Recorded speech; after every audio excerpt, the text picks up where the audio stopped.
এলাকার ভালো মানুষ ছিল মুন্না। তৃণমূল নেতা খুনে এখন অধরা দুষ্কৃতীরা। সিসিটিভি ফুটেজ খতিয়ে দেখে তদন্তে পুলিশ। কোন্নগর কানাইপুর অটো স্ট্যান্ডের কাছেই রয়েছে পিন্টু চক্রবর্তী ওরফে মুন্নার গ্যাসের গোডাউন। গতকাল সন্ধ্যা 7টা নাগাদ সেখানেই তিনি ছিলেন। গ্যাসের গোডাউন থেকে বেরিয়ে যখন তিনি বাইকে স্টার্ট দেবেন বলে বেরিয়েছিলেন, ঠিক তখনই দুষ্কৃতী এসে মুন্নাকে এলোপাথারি কোপাতে থাকে। রক্তাক্ত অবস্থায় মাটিতে লুটিয়ে পড়ে, তার হাত কেটে মাটিতে পড়ে। স্থানীয়রা ছুটে এসে তাকে প্রথমে কানাইপুর হাসপাতালে ও পরে কলকাতার একটি হাসপাতালে নিয়ে গেলে সেখানেই মৃত্যু হয় তার। আর এই ঘটনার পরেই চাঞ্চল্য ছড়ায় গোটা এলাকায়। এক কন্যা সন্তান ও স্ত্রীকে নিয়ে থাকতেন মুন্না। গত কয়েক মাস আগে স্ত্রীর হার্ট অ্যাটাক হয়, তিনিও শারীরিকভাবে অসুস্থ। মুন্নার গ্যাসের গোডাউন থেকে সোজা যে রাস্তা দিয়ে বেরিয়ে গেছে, সেই রাস্তাটি দিল্লি রোডের সঙ্গে সংযুক্ত। মনে করা হচ্ছে এই রোড দিয়েই দুষ্কৃতীরা পালিয়েছে। পুলিশ সূত্রে খবর, এই নৃশংস ঘটনার পেছনে দুজন দুষ্কৃতী রয়েছে। সিসিটিভি ফুটেজে খুঁজে দেখে তদন্ত চালাচ্ছে পুলিশ। গতকালকে এই ঘটনার পর আতঙ্কিত এলাকার স্থানীয় ব্যবসায়ীরা। পিন্টু চক্রবর্তী যেমন পঞ্চায়েত সদস্য ছিলেন, তেমনি কানাইপুর ব্যবসায়ী সমিতির সভাপতি এবং একটি স্কুলের পরিচালন সমিতির সভাপতিও ছিলেন। এলাকায় ভালো মানুষ হিসেবে এই পরিচিতি রয়েছে তার। তবে কী কারণে তাকে খুন হতে হলো তা এখনও বুঝে উঠতে পারছেন না এলাকার মানুষ। তৃণমূল সদস্য খুনের ঘটনায় উঠছে একাধিক প্রশ্ন। দুষ্কৃতীরা কি আগে থেকেই রেকি করে গিয়েছিল এলাকা?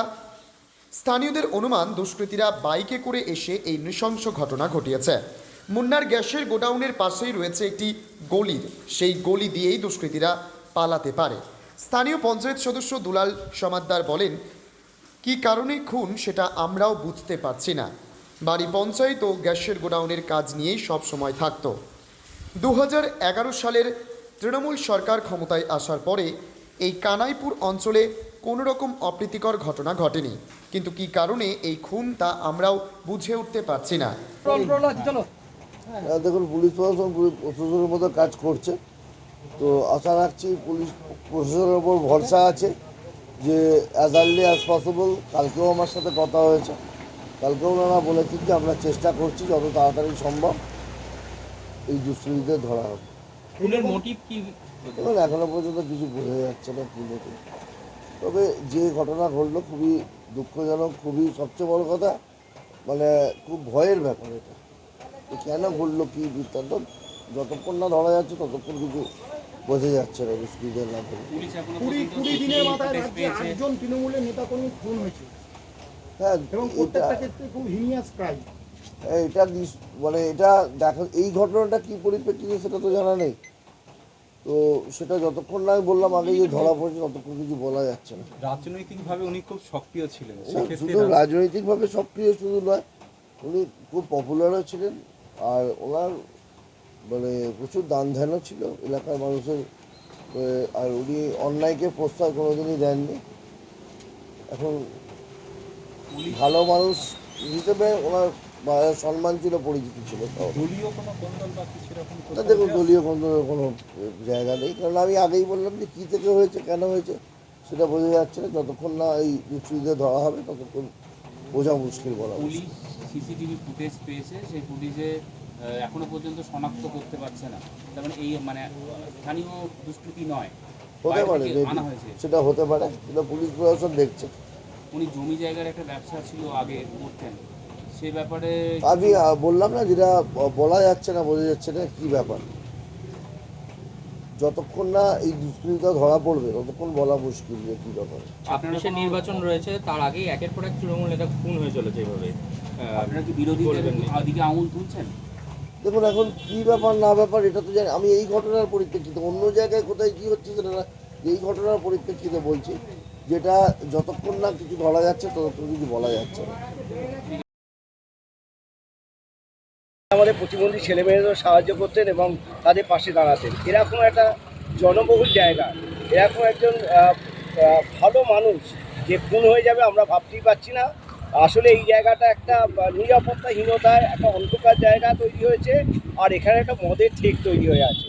আমরা খুবই দুশ্চিন্তাগ্রস্ত যে এখানে আমাদের একটা মন্ত্রী আছে, পরিবহন মন্ত্রী এখান থেকে যাতায়াত করে, তারও নিরাপত্তা যে বিঘ্নিত হতে পারে সে বিষয়ে আমরা দুশ্চিন্তাগ্রস্ত। আপনার তো এখানে স্কুল আছে, তো সেখানে এরকম একটা মদের দোকান, আপনারা কিছু প্রশাসনকে জানাননি?